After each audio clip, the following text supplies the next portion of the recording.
Hi, it's Jill Schlesinger. On this episode of Jill on Money, we're talking about why you need to care about income and asset inequality. Most of the people who are likely to read this book are from the portion of the American population that's doing fine. And it's really important for them to get the message that a huge chunk of the American population is not. And it's getting worse. We, the people, is falling apart because we share less in common. And that's something we all ought to be acutely concerned about. Welcome to the Jill on Money podcast. We are presented by Marcus by Goldman Sachs. Sometimes when we have guests on the program, they're a little wonky, and I become the translator. In this case, our guest, Binyamin Appelbaum, you might have seen his byline in the New York Times because he's been writing about economics and business for the editorial page for almost a decade. He was also a Washington correspondent covering economic policy after the 2008 crisis. But he's written a new book. It's called The Economist Hour. And in this book, he tells the story of how economists essentially didn't have a lot of sway in this country before the 1960s. The story is compelling because it pieces together the evolution of how economists really became integral to the creation of policy in the United States and how they got an elevated status. So I am delighted to introduce to you Binyamin Appelbaum. I think you're really going to enjoy this interview. You're listening to Jill on Money with Jill Schlesinger. All right. First of all, why did you write this big fat book? You know, I got fascinated by this revolution, this quiet, really important revolution that happened beginning in the late 1960s and the early 1970s, where economists begin to gain influence over public policy and really to take control of the course of public policy and to reshape the way that government operates in our lives and, as a result, to reshape our lives. You start with a premise that these 4 decades, 1969 to 2008, that the evolution of economists, you sort of recounted through different economists. What was going on before that? Some schlub is like, it's 1930-something, I become an economist. What does that career look like for me? It was very different, and it's fascinating how different it was. Economists did not play a central role in policymaking. There was a professor of economics at Columbia, a guy named J.M. Clark, who complained to a friend that he was paid about as well as a good carpenter. I don't know how the carpenter felt about that, but Clark felt that he was horribly underpaid. Paul Volcker, when he was a young man, worked at the Fed basically as a human calculator, and he went home from work one night and told his wife that he saw no prospect of getting ahead at the Fed, no prospect of building a career there because there were no economists among the leadership of the central bank. So, you know, it was a time when economists were a much smaller profession, a much more peripheral profession. There were things that they did, but they certainly were not in the halls of power. And so what happened after World War II? What was the reliance on economics, and what did that mean in terms of public policy? So the world begins to change after World War II, and for 2 basic reasons. The first is that government is just getting bigger. It's doing a lot of different things, and that expansion requires expertise to manage it. And economists first come into government basically to help manage the complexity of government, to organize the way that government is spending money, to help figure out the best ways of pursuing new goals. One of those new goals is to maintain prosperity and to ensure that the economy is growing and people are benefiting.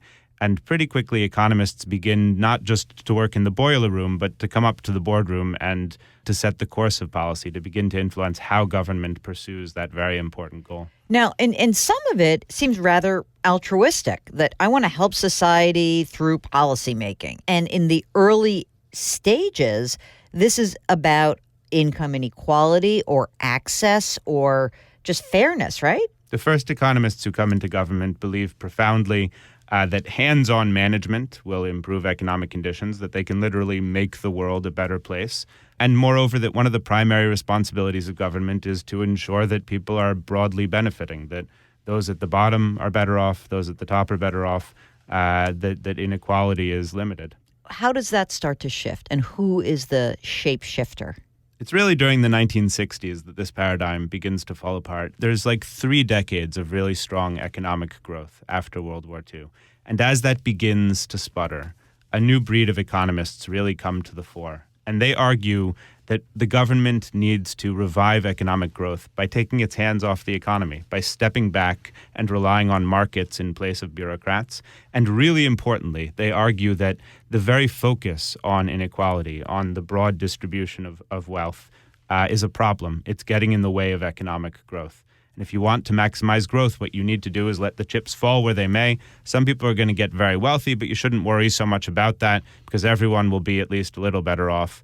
And that gospel is really what this book is about, that set of ideas which really take hold beginning in the early 70s. Would you say that the architect of that, the first architect, because there were probably many, would be Milton Friedman? The most important figure in this revolution is Milton Friedman. He's this elfin libertarian who is, commands any room he walks into, even though he's often the smallest person there. He's this brilliant debater. One of his opponents famously says that it's best to debate Milton when he's not in the room because if he's there, he's going to beat you.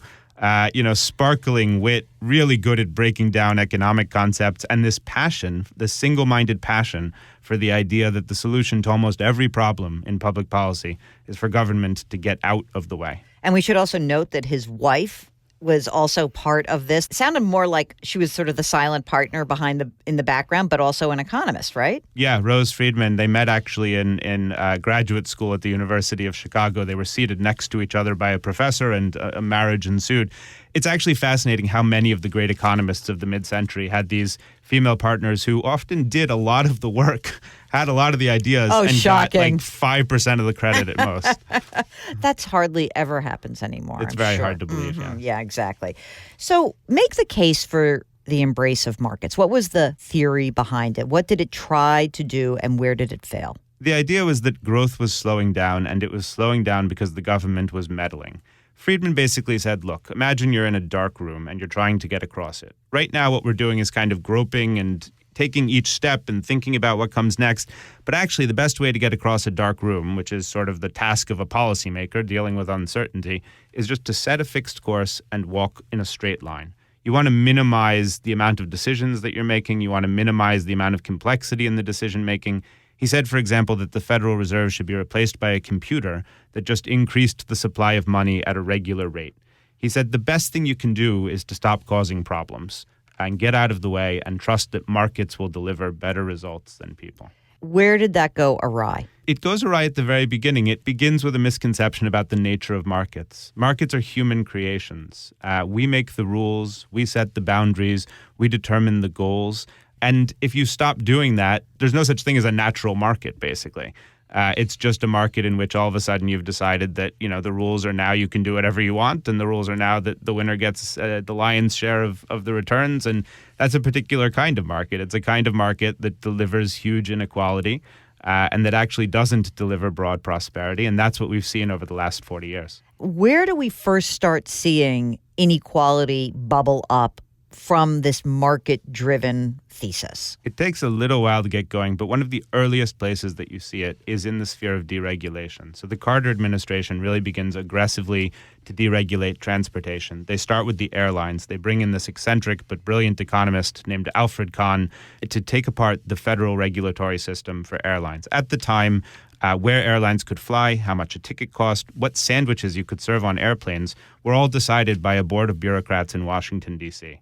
And Kahn and the Carter administration said, no, we're going to open up the skies. We're going to let airlines make these decisions. So that's great for flying. It means that flying gets a lot cheaper. People today fly many times more often than people in the 1960s. The misery of the experience notwithstanding, we've mostly gotten what we want. Who gets hurt in this process are the airline workers. And Kahn is very explicit about it. He says that one of his goals is to transfer money out of the hands of the workforce and into the hands of consumers. So that sounds great in principle because almost none of us are airline workers and most of us are flyers. But when you start doing it across the economy in place after place after place, transferring wealth from the workers, what you get is that everyone's making less money or stagnating economically, falling behind. And that pattern really begins to take hold. And that's really where you start to see these yawning gaps. How much of that is also just that things were cheaper overseas? There is no question that economists are not the sole creators of the modern world. There were forces at work that were beyond the control of any policymaker. Globalization spread manufacturing across the globe, and with it, equalized wealth so that people in poorer nations were benefiting even as middle and working class populations in the developed world were losing ground. I don't want to minimize that. What economists did have a heavy hand in was the terms of that evolution, dictating that America pressed for change as quickly as possible, made relatively little effort to help workers deal with those transitions, or to provide a safety net when they fell down. That's really where the problem is. It's not that economists created globalization or even unleashed it. It was coming. It was going to happen. But we chose to sort of tie our hands behind our backs in dealing with that process. And that's what was so painful. And forgetting that there would be losers in each of these consequences. The group of losers kept getting bigger. Forgetting is the nice version. Economists actually said explicitly that there would be losers. The justification they offered is that as long as society was benefiting in the aggregate, then it was potentially possible to help the losers. The key point there is potentially. They didn't actually insist that those losers got help. They were willing to justify these policies on the grounds that those people could be helped. And the tragedy is that we didn't. And so, we almost look at this, as you said, forces. You say, okay, well, now all of a sudden, economists who are espousing these market theories are shaping public policy. And at the same time, corporations are forgetting sort of the fact that they are chartered by a municipal organization or a municipality, and that they have some, you would hope, allegiance to their workforce and the communities. But then all of a sudden you sort of have the 80s, which is screw my workers, screw the community. We're just going to put shareholder value front and center. Did that come as a result of those economic policies, or was that happening anyway? Milton Friedman writes a very famous article in the early 1970s, in the New York Times, actually, in which he argues that the sole responsibility of a corporation is to maximize profitability. And other economists are making a similar case. Now, I don't want to necessarily maintain that economists created this phenomenon. I think there's a complex interplay between the ideas advocated by economists and the self-interest of corporations. There's a very famous economics paper in the mid-1970s that argues that the corporation is the best form of capitalism. And at the bottom it says, sponsored by the Eli Lilly Corporation. So, there's a relationship here. And they basically, are encouraging each other. One thing that's fascinating about that is that economists like Milton Friedman didn't always view big corporations as a good thing. If you go back to his early years, one of the very few purposes he thought government should serve is to prevent corporate concentration, to prevent the rise of big, powerful corporations. But by the 70s and certainly by the 80s, a lot of conservative economists had really made their peace with the rise of large corporations, came to think of them as allies. And our modern economy is very much shaped by the power of those large corporations. And politicians also just kind of bought into this. So you kind of recount through each administration. Is fascinating that it's almost like it's creeping incrementalism, that, Carter was sort of buying into it and Reagan was clearly buying into it. And even that when Clinton came in as this, middle of the road Democrat, he's filled his administration with a bunch of people who are all bowing at the gods of the markets. Absolutely. Yeah. I think, a couple in broad outline, a lot of people think of some of these changes in public policy as having been the work of the Reagan administration. And the story is just much more complicated than that. It starts earlier than Reagan. It was bipartisan to a very significant extent. And as you say, the Clinton administration, when it comes in, really makes its peace with many of the major changes that had happened under Reagan and says, okay, this is now mainstream public policy in the United States. I think by the end of the 20th century, I don't want to overstate this point, but the degree of difference in economic policy between the two major political parties has gotten awfully small, certainly by comparison with the historical diversity. So let's do a little more recent history, and let's start with the Greenspan years of the Federal Reserve. So tell us what kind of economist Greenspan was. So Alan Greenspan is a fascinating figure. He's an economist who went into private practice early on and made a fortune as an advisor to big businesses. He doesn't get his PhD until quite late in life. He's not really a theoretical guy, but he has a deep understanding of politics and a deep understanding of how the economy works.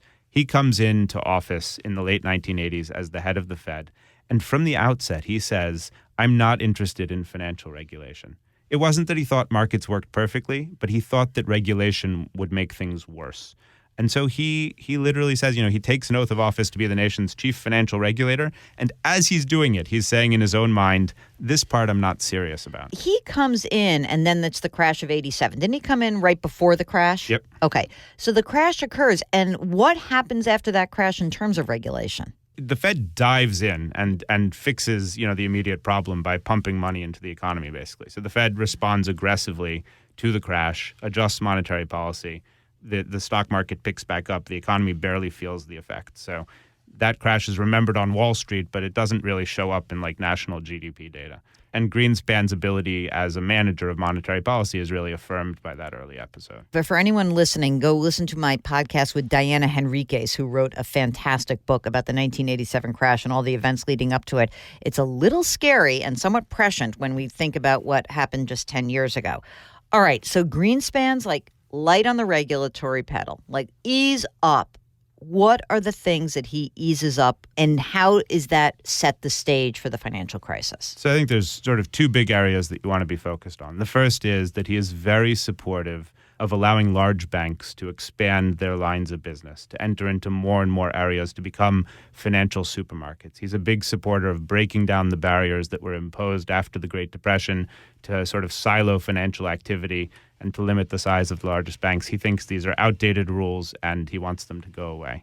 Another really important area is, and I think almost more important than breaking down the old rules, is that he really resists the creation of new rules. And probably the most important example of this is the credit derivative space, where you have a new industry that's growing up, ostensibly to offer insurance, credit insurance, but in fact underwriting large-scale gambling. And Greenspan says we don't need to regulate it. In fact, fiercely resists federal efforts to impose even the most cursory kinds of regulations, like bringing transactions into daylight, insisting that transactions be recorded, sort of the stuff that just allows a market to have some hope of regulating itself.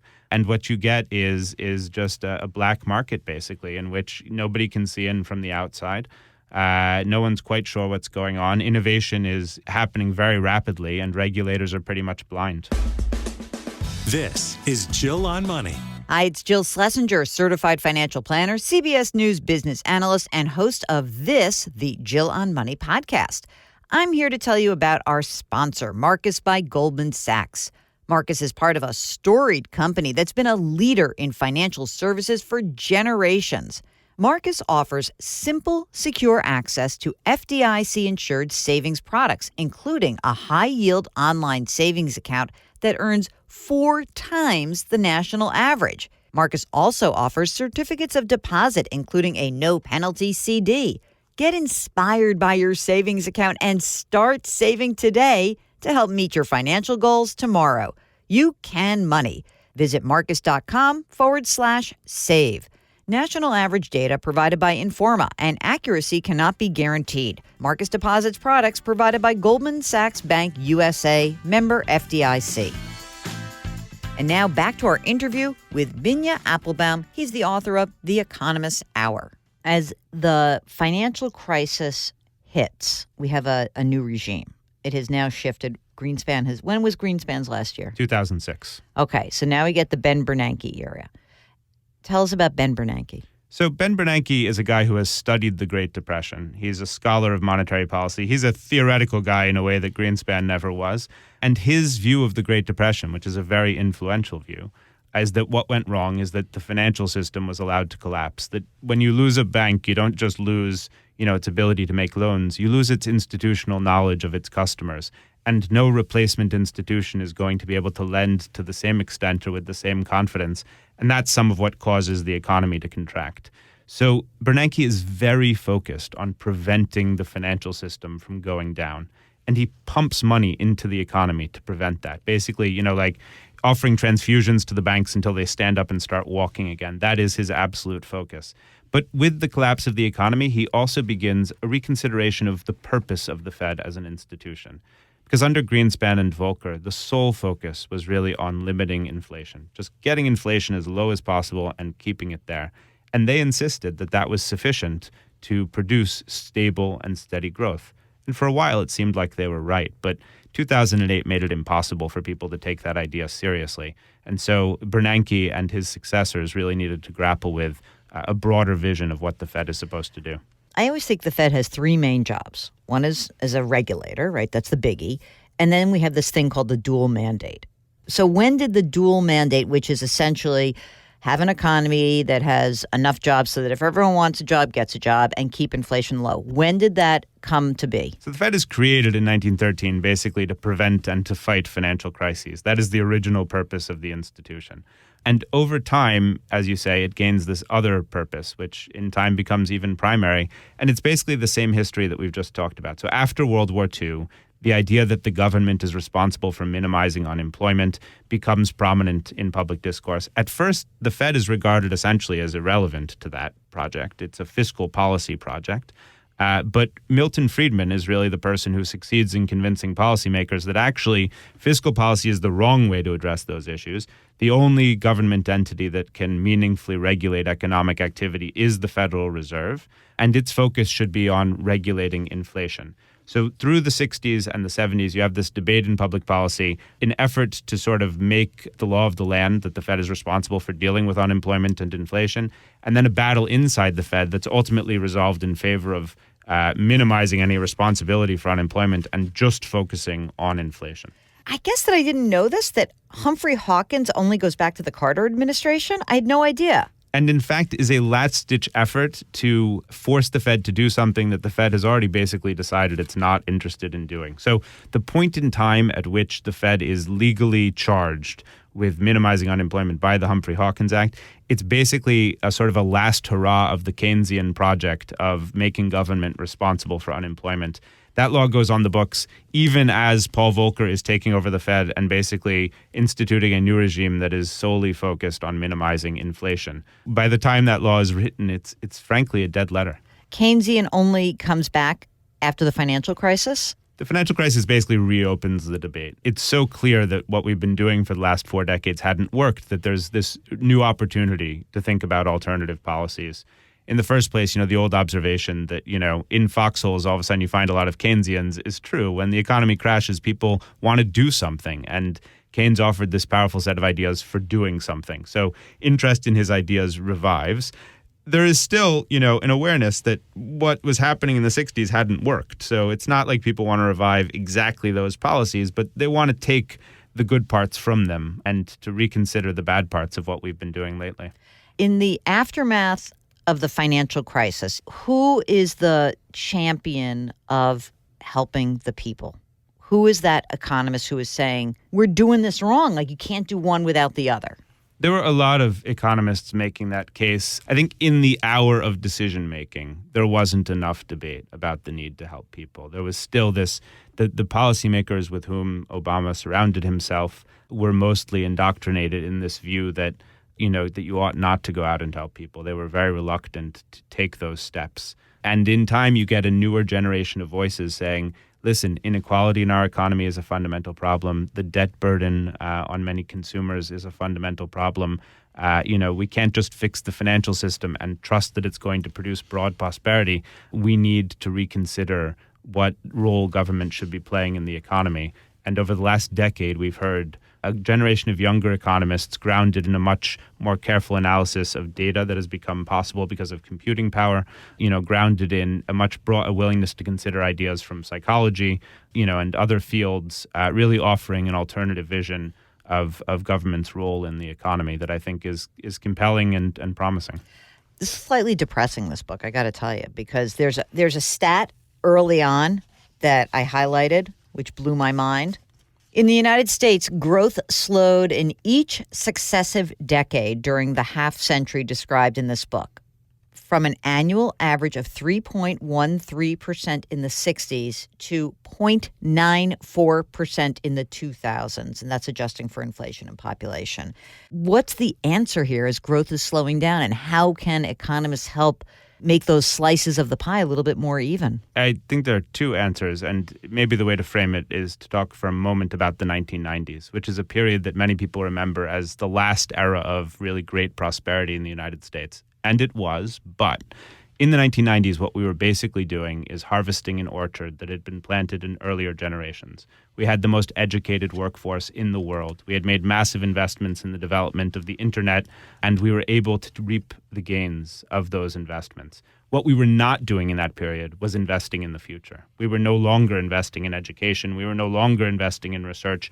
We were no longer, as a society, constructing the infrastructure that makes it possible to prosper in the future.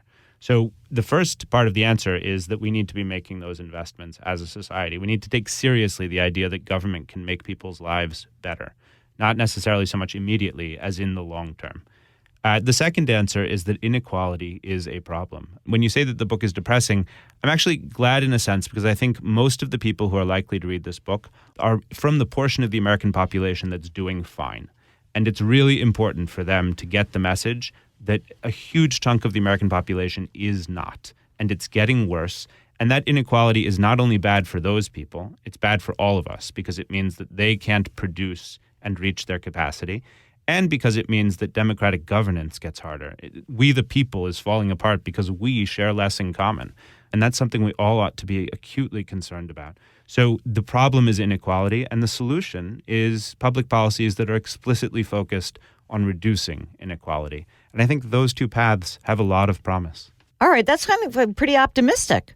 I like that. Promise is good. What do you see as the three most important economic issues that the candidates should be wrestling with right now? I think the first one, and I've written about this, is that candidates ought to be answering the following question. How would you improve the life of a home healthcare worker?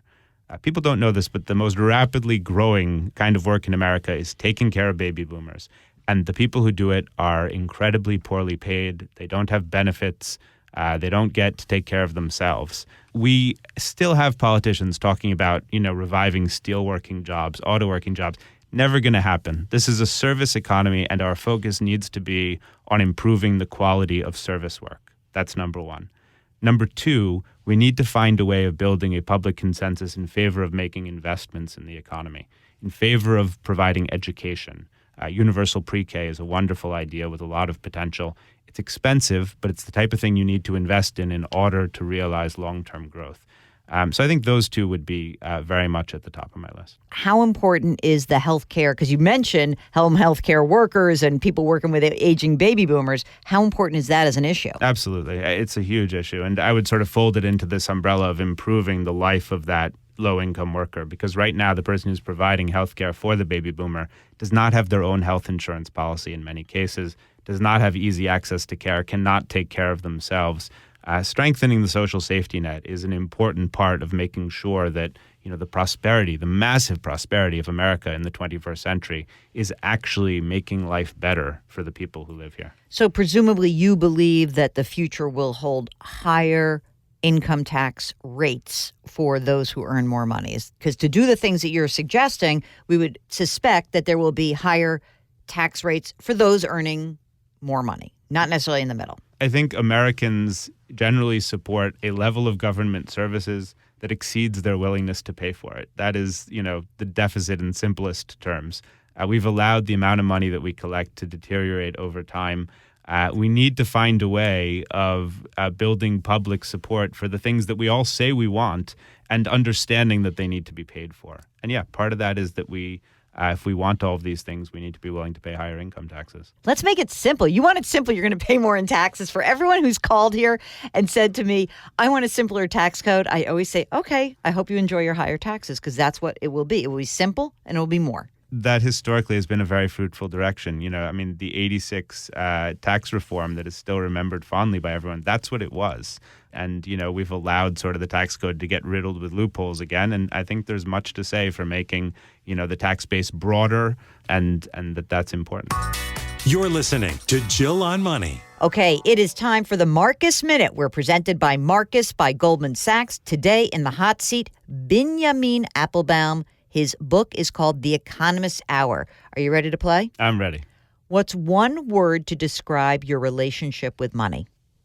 Prudent. What's always worth spending on? Baseball tickets. Whose face would you put on the dollar bill? Other than George Washington, you mean? Yes. I think Harriet Tubman is due. If they're not going to put her on the 20, let's put her on the 1.